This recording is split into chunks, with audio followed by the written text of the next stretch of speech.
Hello, my absolutely beautiful astrology soulmates. It's me, Stormie Grace, and in this video, we are going to discuss the upcoming full moon that is going to be happening in Aries coming up October 17th. And I have to tell you, this is a moon that we definitely need to be talking about. And no, it's not an eclipse. It's not any of those things, but this area of 24 degrees of Aries, looking at the grand cross that is involved with this. Not to mention, we have also got, Pluto at 29 degrees of Capricorn. We have got Mars in Cancer. This is a very dynamic and tense moon. And you guys know that I don't really go with the dramatics of things, but this is a lunation that we are really going to be feeling the pressure. So I want to talk to you about it. And I also want to show you where I think we have some pressure release points as well. So we're going to be jumping into the chart in this particular video. And as always, I'll be taking care of you with a little breakdown for each of the individual houses. And remember, you want to grab your chart and see which house this is happening in for you.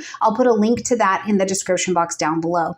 All right, beautiful friends, before we jump in, if you have not signed up for my last live 5-day YouTube challenge class that starts November 2nd, I would love to have you in class. If you've got something you want to bring your message to YouTube, if you're already on YouTube or you have a business that has not put a YouTube channel together yet, I am going to show you how you can turn your YouTube channel into a profitable resource for your business, for your family, for your life on my YouTube channel alone. And it's not a big YouTube channel. I am now, at the time of recording this, 13 different streams of revenue that come off of my YouTube channel. So if that is something you would like to have as a resource in your life, if you want to share a message with people that helps to make an impact and makes the world around you better, come on, join me. Let's do it live. I'm going to help you set up your channel. I'm going to help you figure out who you're talking to, and we're going to have you on your way to feeling really successful and profitable, especially in your business. And for the rest of you, if you are ready to learn astrology, because astrology is delicious, it's always delicious. I'm always talking about food around here. But astrology is delicious, but it's even more delicious when you are looking at your personal astrology and seeing where's the real impact for this on your particular chart. Now, if that's you and you are ready to learn and you are ready to grow in your astrology, jump in my description box down below. Absolutely get signed up for my Astrology 101 course, especially while it is still at that entry rate. I would love to have you in class and teach you how to speak the language of astrology for yourself. It's in the description box down below. All right, let's get in here and see what this chart has to offer. So just while I'm getting this pulled up as well, this is a complicated chart. It really is. So I want to put that out there first and foremost. If you are a little bit more beginner in your practice, this is going to be a little bit more of a complicated chart, but I will make the interpretation of it very clear and very easy for you to understand in terms of actually bringing it into your life and what kind of energies to expect around you.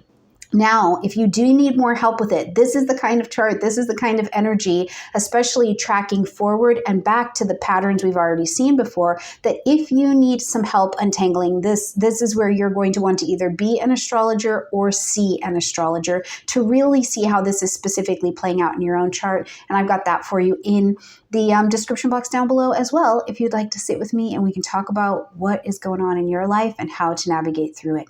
All right, brilliant. Let's jump first of all into the chart.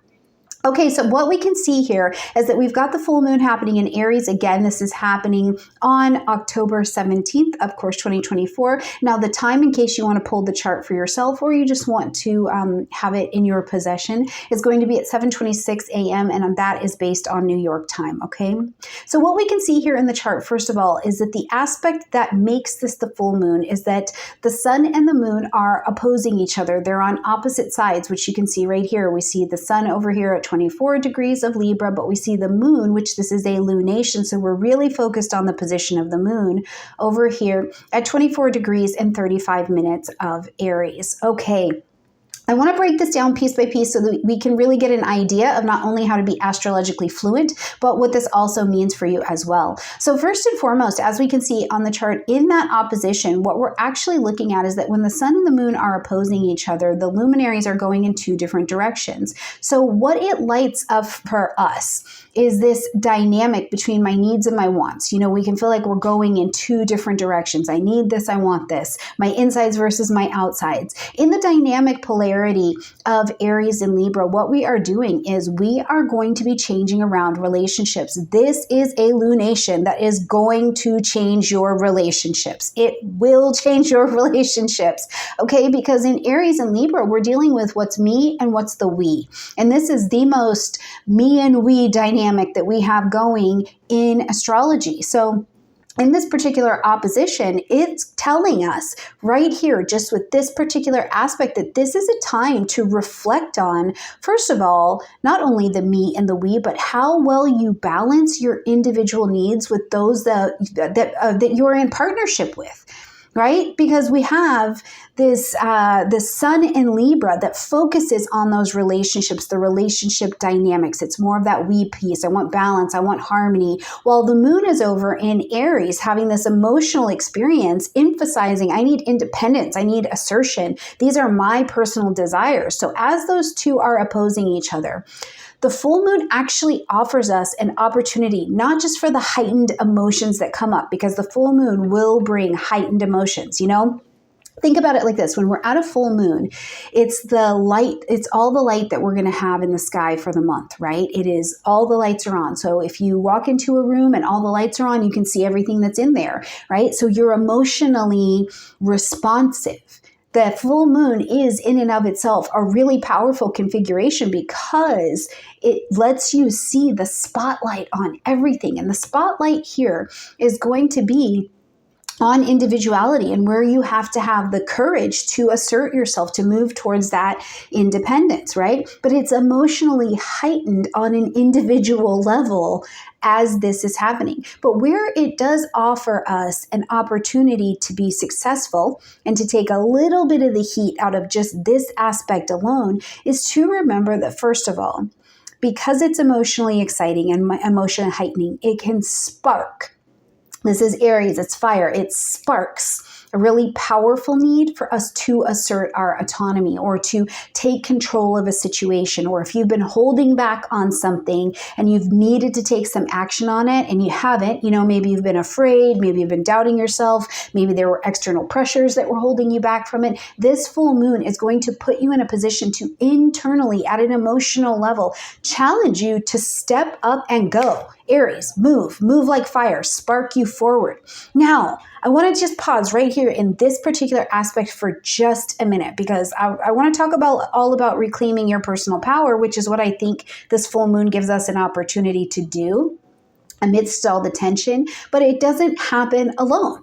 This lunation is still a part of a lunar family that's been playing out for the last 2.5 years. Now, you'll hear a lot of the reports talking about how this actually ties into the eclipse that we had in Libra, and that is true because it's a part of that family as well. But I think we can look even further beyond that to really get down to the nitty-gritty of your own personal story.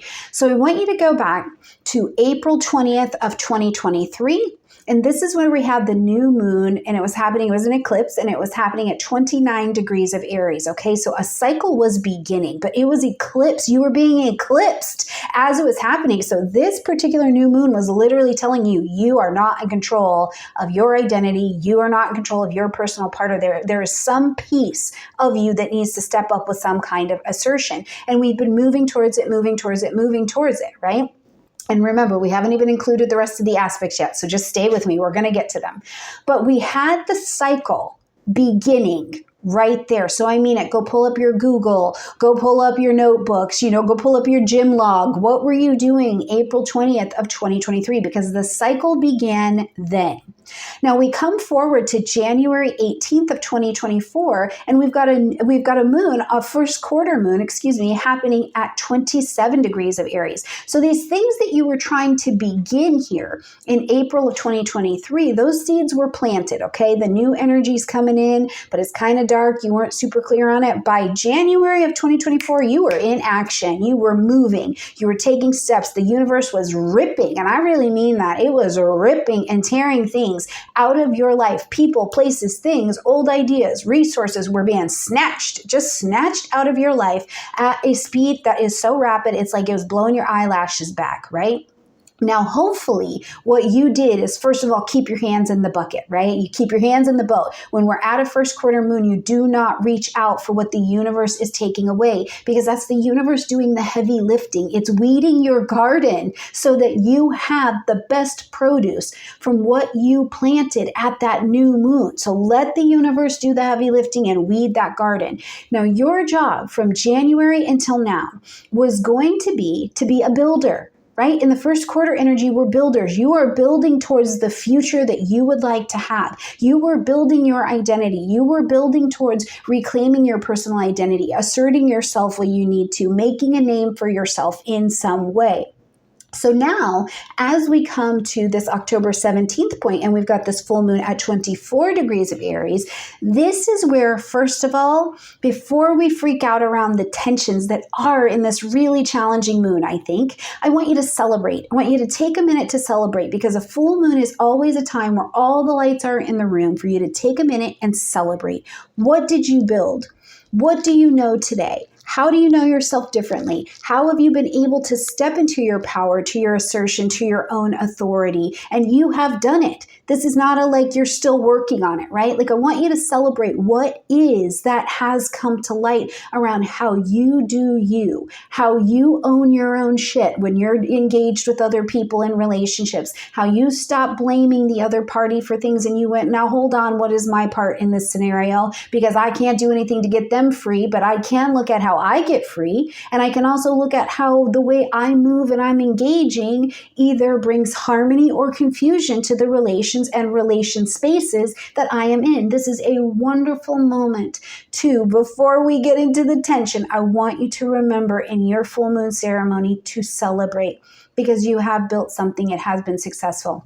Now, what we need to do here is the full moon asks us to end something, to acknowledge something, or to make an adjustment. We need to pivot in some way, right? You've already built something. You've been going on about it. It's been good. But now we need to pivot into a new direction and say, okay, these things I've already learned. I don't have to keep pushing forward with that, but I do need to commit to this next direction over here.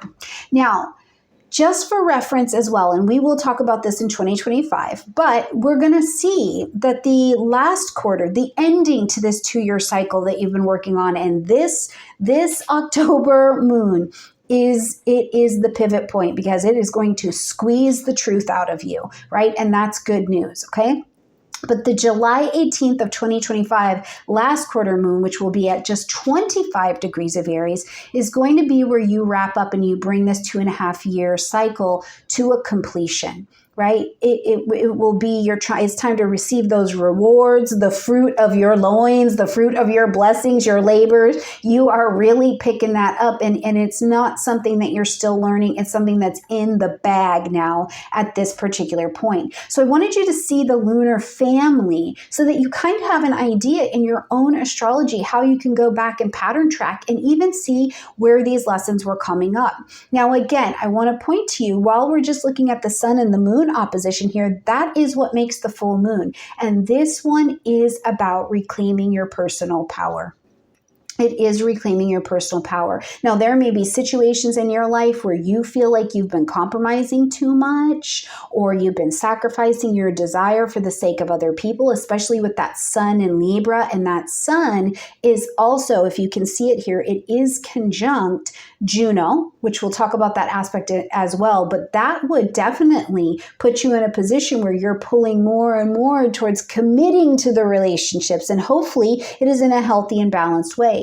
But this full moon is going to push you to reclaim your personal power and stand up in your relationships for what you need, even if it rocks the boat. And it is also going to show you that by rocking the boat and saying, this is what I need to be happy, to be healthy, to own my own things, that if the commitment that you have entered into in any of your relationships, financially, business-wise, romantically, in a friendship, if you saying what you need rocks the boat and the commitment is not solid, it will fall away. And this includes doing more Aries things, right? You're going to have to do it like an Aries. You're going to have to take some pretty bold steps, because Aries energy is not waiting for permission to do what it needs to do. It's not hesitating. It leaps into action. It goes, I am going in there, right? Now, you might feel more compelled at this particular lunation. You feel compelled to make a decision or to take risks that you've been avoiding, which, yay, okay, that's kind of great. We love that, right? Because you've maybe been held back and now we need to move some things forward. But it's also an indicator that, you don't just have to leap because there's nothing else to do. It could be a time where you use that energy to start something new, to commit to that new direction, especially if it really truly reflects who you are today. It's like being very current with yourself. And like I said before, this is all going to be due under the pressure of emotional release, right? So the emotions that have been related to your identity, where you feel like you have the courage to be yourself, your self-worth, anything related to anger, frustration, and resentment, that is going to be pushing to the surface for sure. And this is your chance at this full moon to release it.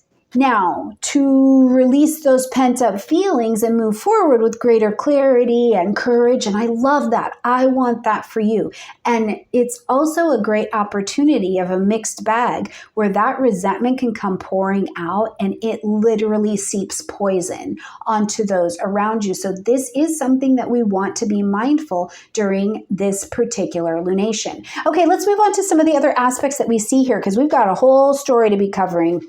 So first of all, we see now that this moon is also conjunct to Chiron, who's retrograde here in Aries, okay? And this is about healing the wounded self. It just is. And the wounded self here, because Chiron is that deepest wound. And it's also the journey that we undergo in our relation to those particular wounds, okay? So with Chiron retrograde here in Aries, the old wound has been about yourself, who you are, how you represent yourself, your self-confidence, your identity, your willingness or ability to really assert yourself in situations. It's all up under review. But now as Chiron is in conjunction with the moon, and filling in the story, we see yet again the story of healing that wound. So I want you to absolutely expect the themes around self-doubt, resentment, rejection, fear of not being seen, fear of being seen as well, right? I want you to expect those to have a rise to the surface because this is a time for healing those past hurts related to your sense of self. Right? And whether it's that you have been afraid that you're not going to be seen or you're afraid that you are going to be seen, there is a wound here. There's a wound. It means you've got to confront the memory or the story of not feeling good enough, not feeling strong enough, not feeling independent enough. The not enough story is definitely going to present itself. But where I want you to also remember in your celebration, I said celebrate. This is your full moon. Celebrate. What have you learned? One of the things that hopefully you've learned, especially with Chiron retrograde here, is to embrace your own vulnerability. Right? Chiron invites you to embrace vulnerability. It's not just this wound over there that's just, flailing around. It is a deep journey of healing by embracing the vulnerability of that wound. It's in this vulnerability where your true healing happens, and it's where you can help other people in their healing happen as well. So you may be called at this particular full moon to face parts of yourself that you feel are weak. You feel like they're unworthy. And what you're doing here is you're working on integrating them into yourself and integrating that vulnerability in a really healthy way. And sometimes what that will look like is, it might involve seeking help or support where you need it. It may also include not only offering yourself compassion, but offering your compassion to other people instead of criticism, right? More so than anything, I think that the moon here with Chiron brings this awareness. Whenever we're near a wound, we become aware of patterns. Wounds equal patterns because we make decisions with our little wound goggles on, whether we know that we are or not. And that's just a part of the experience, right? But we become aware of patterns. Now, there are going to be Aries patterns where you've been too passive, maybe sometimes where you've been too aggressive. You're just like pushing the assert button too much, and it's out of balance because this is still opposing that sun over in Libra. So either way, now is a time at this full moon where, again, you're going to be presented with a pretty tense opportunity to break that pattern by allowing space for your vulnerability, for your acceptance, for your compassion, and a more balanced self-expression. This is going to be absolutely key. Now, I do want to talk for just a minute about this other side where we've got the sun that is in this conjunction with Juno, because we don't talk a lot about the asteroids, but this one is pretty tight. So first of all, this aspect to the other side highlights for us a focus on long-term partnerships, long-term commitments that we're going to get into, because Juno represents themes of marriage, loyalty, in Libra, equality, right? So when we see Juno and the sun in a conjunction here, it amplifies this need for balance. It amplifies this need for fairness, mutual respect, right, in our partnerships. So one of the things that the sun, and we're motivated, you're clear, it's very easy to see the sun energy. It's harder with the moon because it's emotional and so it wells up in us. But with the sun, you can see it, right?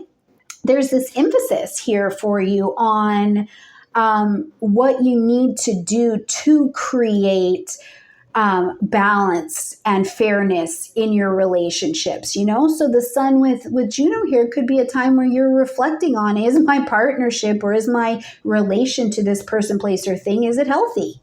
Right? Is it healthy? Or what do I need to do to address the imbalance? And if I address the imbalance that is here, it will strengthen the relationship, because Juno does want something long term. And by seeking that level of harmony, especially Libra rounding out that harmony energy, it's a little bit helpful. Now, the next aspects that I think are really the ones that provide the tense challenge is that here you are having this desire for harmony and stepping up into your authentic self, but we've got a grand cross, and that is going to challenge. It's going to create friction, right?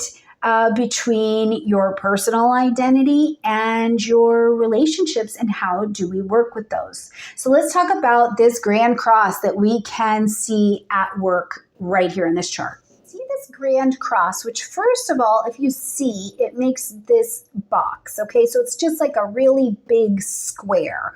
And if we think about it, the square essentially is the 911 aspect in astrology. It says I have to do something to get out of this box, because it's like you're being squished. Except for in a grand cross, the way I would offer you to think about this is it's like forced transformation through tension. Okay, like you will change because it is just going to squeeze it out of you. That's really the vision I have to offer you this. And the grand cross, especially this one, is a cardinal grand cross. So it is telling you that in order to begin what's next, you are being put in a position and under tension to be made to make a fresh start, okay? And it's one of the most challenging aspect patterns we have, because it creates tension, but it does it in 4 different directions. So it's forcing your actions to continue to change. It's forcing action and change, as a matter of fact. So when we're looking at it, first of all, astrologically, the pattern is made from, we've got the moon and Chiron here in Aries. We see this connection to Pluto at 29 degrees, and we are going to talk about that in and of itself. We've got Mars in Cancer, and we've also got the sun over here with the sun and Juno in Libra. Okay, now these are all essentially pulling on different parts of your life, putting under tension different parts of your being. So they create this internal and external pressure to evolve. So how this can feel as we're traveling with this is, first of all, it is what I would like to call crisis and conflict.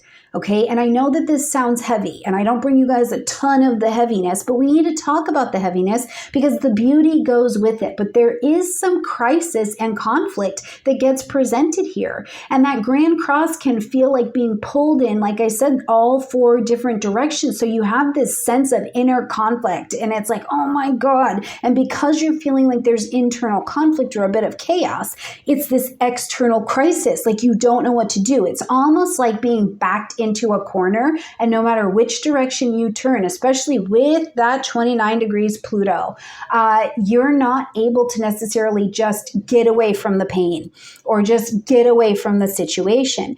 And where is it? It's going to focus in your relationships, your home life, your career, your personal identity. I mean, just all the four pillars are under pressure. And this is about your new beginning. So if you feel like at this lunation and the days pulling into this lunation before it as well, if you are feeling like you're facing challenges in all areas at once, first of all, I want to make space to hear you, because that is incredibly overwhelming. And I think that energetically, it's also very, very, very real.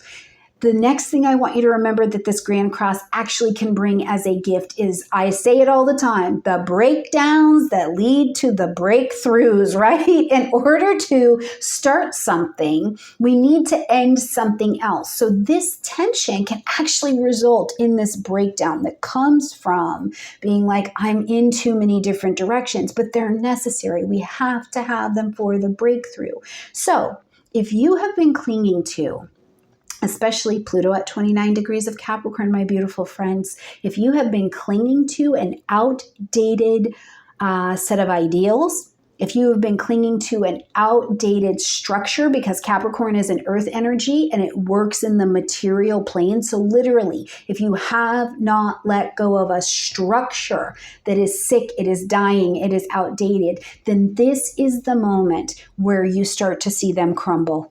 Like we will start to see them crumble, literally start to fall apart, okay? And whether you like it or not, this is the thing about Pluto at 29 degrees of Capricorn. It has mastered the Capricorn vibration. So when it tears something down now, when Pluto takes something away, it's clear that not only is it going to rebuild something better, but it is clear about the destruction. So there's not a lot of room for negotiation about it anymore, right? It's like, no, I am clear on the Capricorn vibration. I've been working on this for a very long time. I know what I'm doing. And Pluto is confident in its action. And so whether we like it or not, whether it is comfortable or not, what structures that are outdated are going to go. And first and foremost, we already are maybe feeling like we're pulled in four different directions, so this can feel further destabilizing. But I want you to remember it's ultimately the other side of Pluto that we can also celebrate. It's clearing the way for what is better. You don't want to have bad food in your refrigerator, right? You don't want that sitting in there stinking up your refrigerator. You don't want old ideas and behavior patterns and structures stuck in your life, putting you in a position to suffer as your life is moving forward. Now, the other thing that I think is a gift that comes with some of that Plutonian energy in this particular Grand Cross is that it will give you permission. It will force you to. It will get you to the table of taking responsibility, because with Pluto in Capricorn involved, there is this call to taking responsibility for the areas of your life that you've been neglecting, right? Now, this is where I think that the other side of this cross also begins to light up in that Mars in Cancer story, because Mars in Cancer can stir up, it's the side that will stir up the emotional defensiveness, right? It's like, okay, hold on. I'm getting emotionally defensive about this. You know, I know that there are changes that need to be made, but don't be pushing on me. It can really feel like that. And so the energy of this Grand Cross pushes you to take action, because emotionally you realize you're like, oh, I'm not in alignment like with this at all. This is not working anymore, right? It's a pretty impactful energy. So let's talk a little bit more about that Mars in Cancer, because it does have a big role in this lunation. Not only are we seeing that Mars has entered into its pre-retrograde shadow time, that we are going to see it take that retrograde when we get down into December, but so Mars is already in pre-retrograde shadow time. Now, as it's traveling through Cancer at this lunation, it actually, I think, brings a pretty unique, complicated, no, albeit, but unique energy, because Mars, being that planet of action and drive and assertiveness, the ruling planet of this lunation, in Cancer, what we see is that Cancer is more, it's more emotionally driven, but it's also more protective. Right? It's going to be more protective, more focused on keeping home safe and nurtured. So while Mars is traditionally about this aggression, this ambition, this forward motion, in Cancer, that energy becomes more indirect. It becomes more defensive. It becomes a little bit more cautious. So when we're looking at this as a lunation from an emotionally driven perspective, Mars in Cancer is built for this. It's working emotionally from the core, right? So the actions are motivated by feelings this time, particularly the need to protect your emotions, to protect a loved one, or to make something more emotionally or personally secure, or securing your emotional well-being, right? And unlike Mars, when it's moving in a fire sign, which is just bold and boom, I'm going to go for it, Mars in Cancer is going to have this preference to be a bit more passive or indirect and nurturing in its approach. And this can sometimes, I think, especially in this lunation, add to the moodiness, add to the defensiveness, add to the being reactive in my behavior instead of proactive, especially as that Grand Cross is pushing in. And if you have any perception that you have been disrespected or that emotional boundary has been crossed, this could make you a lot more defensive and responsive in that way. And I do want to highlight yet again the protectiveness. I just feel like I need to say this again. Some of this protective energy is coming from fear, right? But there is this association with Cancer's energy and the home and the family, and then Mars wanting to be possessive and protective, that this protective instinct can actually put you in a position where you feel driven to defend. You're like, I cherish this. I cherish this family. I cherish this person. And I can even cherish this old idea. I can cherish this old structure. So as this Grand Cross and then this lunation is putting you under pressure to tear something down, something going away, you may be trying to defend to the death in an emotionally strugglesome kind of way to hold on to something. And I just think that, Mars's energy in this Grand Cross, while it raises that emotional reactivity and can bring that defensive stance,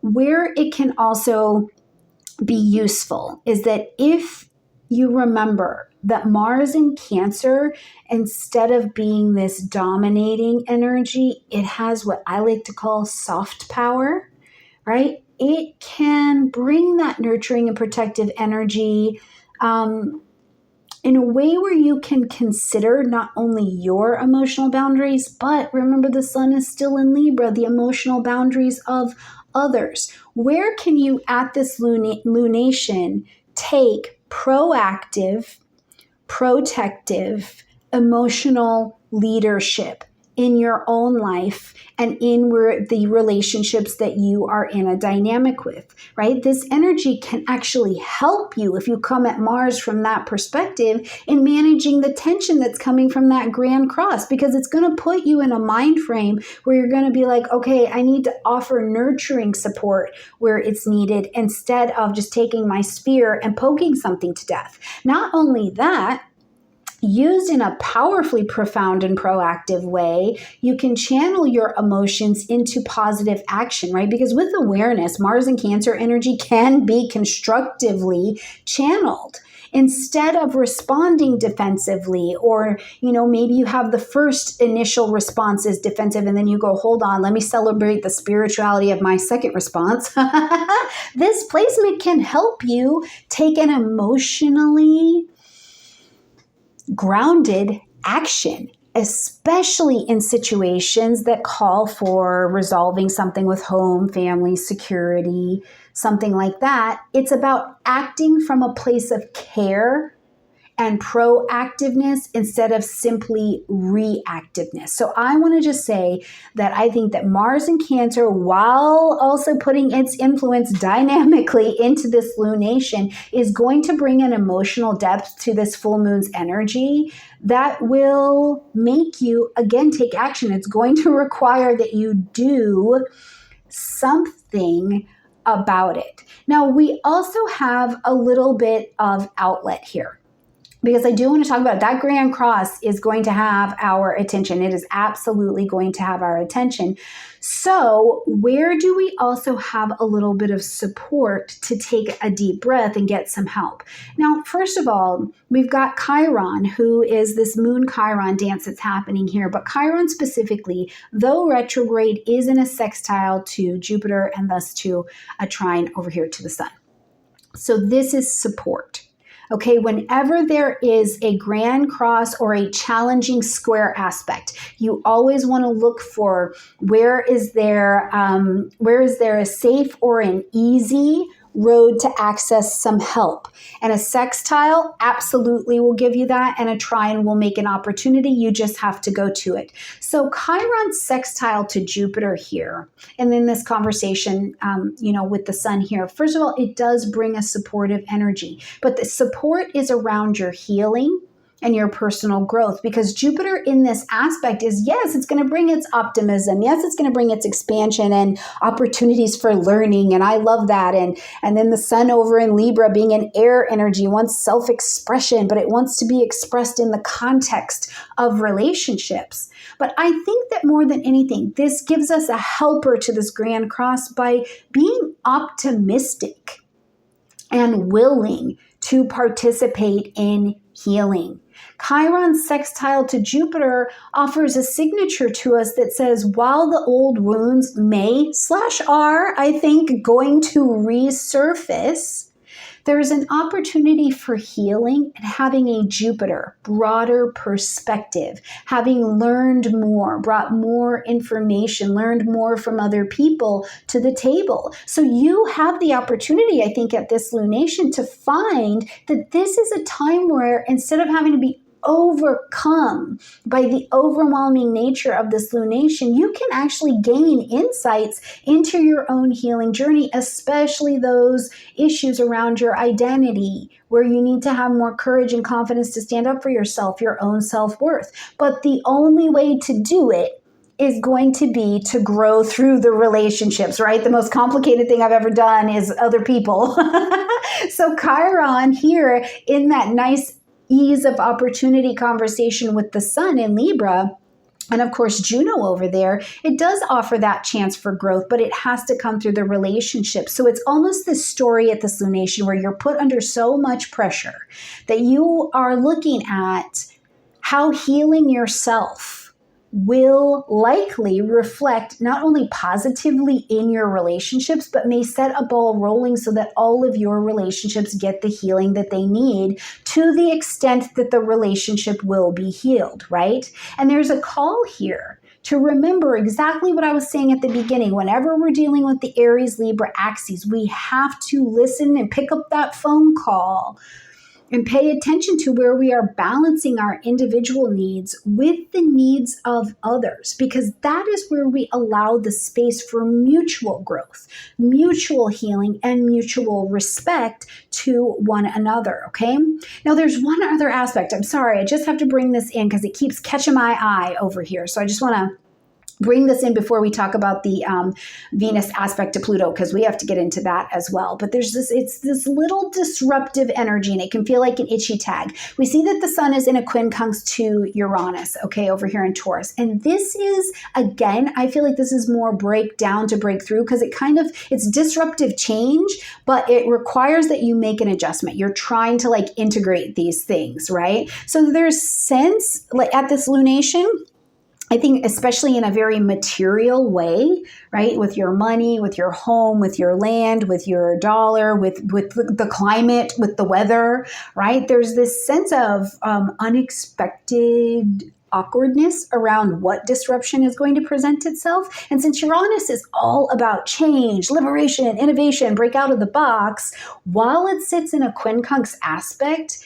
it means that whatever it liberates and kind of sets free, especially in the material plane, especially in a weather plane, it's going to require adjustments, and the adjustments may not feel comfortable. We may be outside of our comfort zone. So I do want us to, while you're embracing these changes and celebrating where you've come, but also feeling the pressure, I do want you to make some space for, expecting the unexpected. There could be sudden changes in your relationships, or it's like the values that you were sharing in a relationship or around a material circumstance. I think that's the way I want to say that.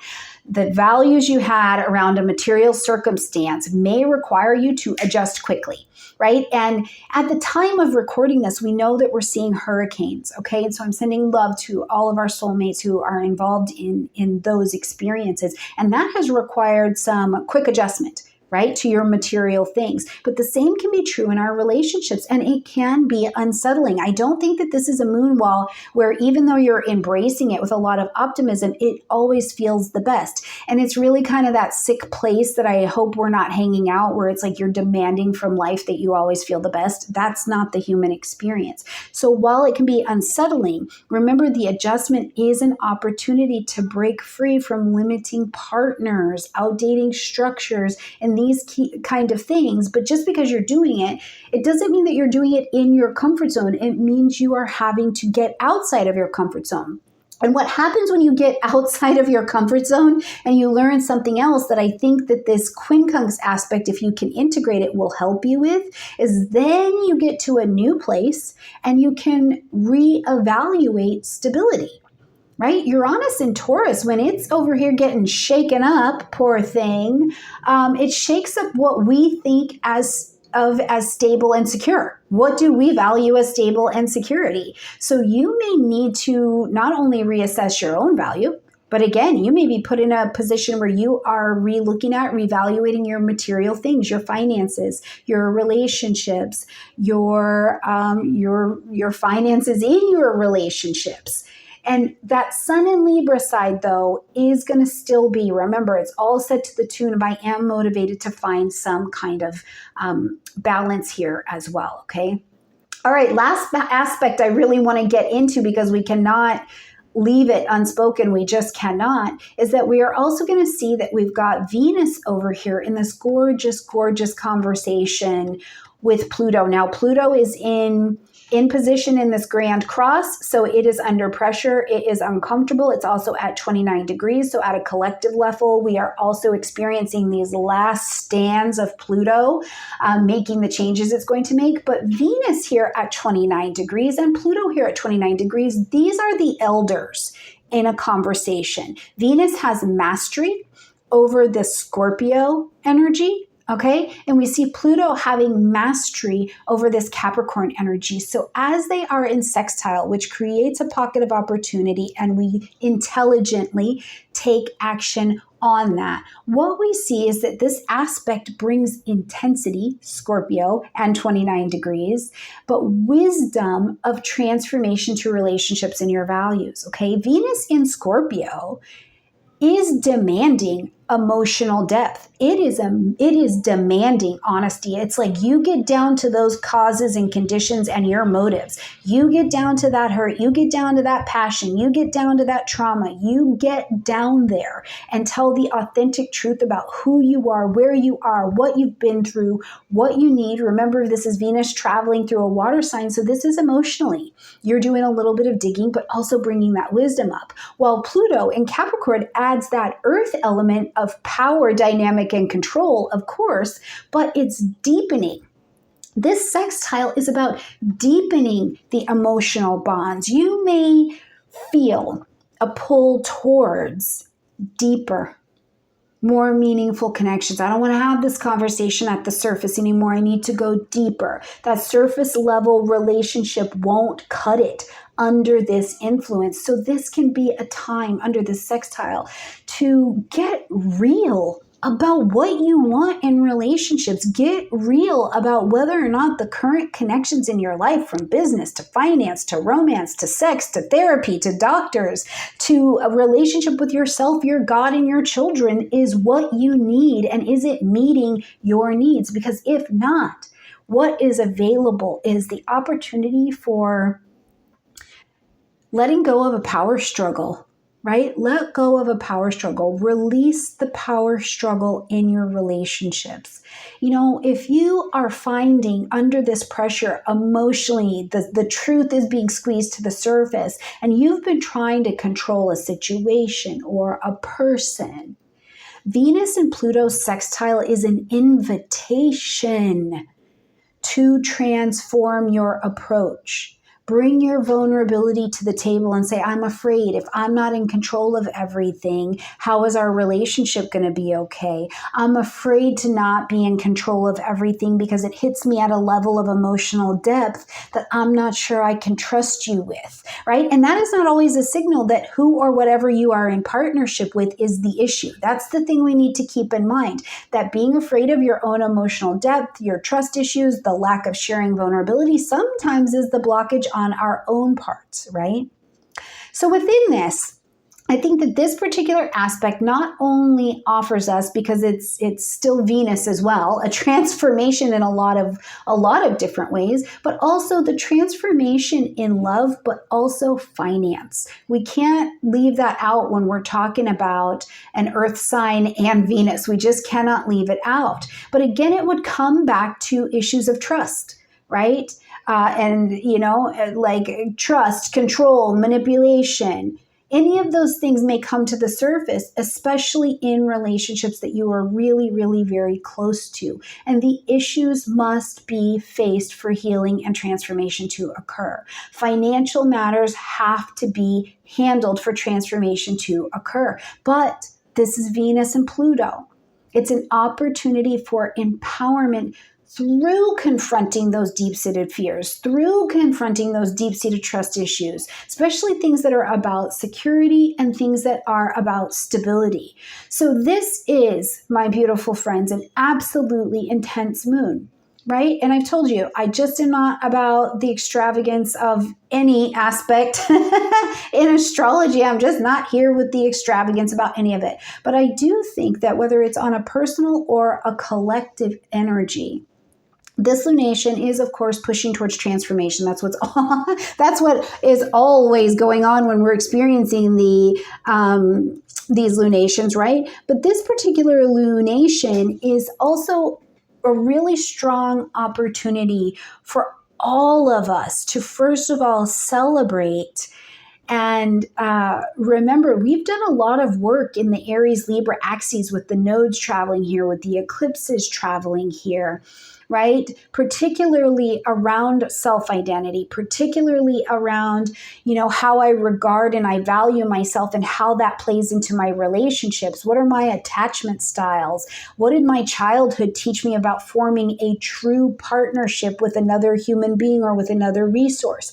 We've learned a lot about relationships, emotional security, power dynamics, right? So as we experience these last moments, I want you to remember that this lunation is urging us to face what emotionally very deeply presents itself so that we can navigate relationship dynamics, so that we can pivot and embrace the transformation of the changes that have come. And they will likely feel uncomfortable, but it's a powerful moment to find balance between your personal independence and your relationship harmony. It's a powerful moment to, as best you can, focus your attention to going as optimistically as you can in the direction of healing and growing from those deep emotional challenges, with you choosing the Aries point, you choosing to usher yourself forward into your life courageously with a new identity that is more than enough,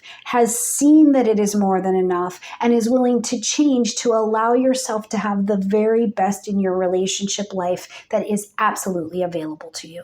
All right, my beautiful friends, make sure you look at where this lunation is happening. What house is this happening in for you in your particular chart? If you don't know how to find that, I'm going to put a video right here at the end on how to find this active transit in your chart. Then click in the description box down below, come on over to the blog, and I will give you a little breakdown of where you are going to see this lunation, some of the themes that will be coming up for you per your individual houses.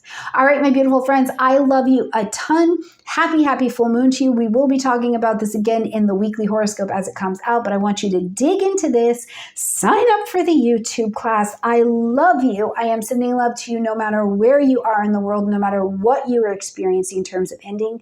And what I want to say to you is whatever you're doing, go out there and do it. And to the best of your ability, do it with grace.